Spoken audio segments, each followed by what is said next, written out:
Bueno, yo creo que hemos establecido un calendario en la comunidad autónoma de acuerdo con lo que se ha decidido por parte del Sistema Nacional de Salud, del Consejo Interterritorial, de la Comisión de Salud Pública y de la ponencia, que esas personas tienen que ser vacunadas con Pfizer. Estamos ofreciendo esa posibilidad inicialmente.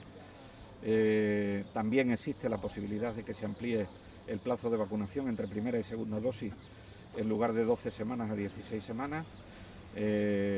Daremos ese periodo de reflexión, que yo creo que es necesario hacerlo en función de lo que nos dice la ciencia, y a partir de entonces pues tendremos que ir tomando las decisiones oportunas para que la población esté completamente vacunada. Nadie quiere el mal de nadie, ¿eh? Nadie quiere el mal de nadie. O sea que yo creo que, pero sí nos deben permitir que les expliquemos por qué la ponencia de vacunas, por qué la Comisión de Salud Pública decidió poner Pfizer.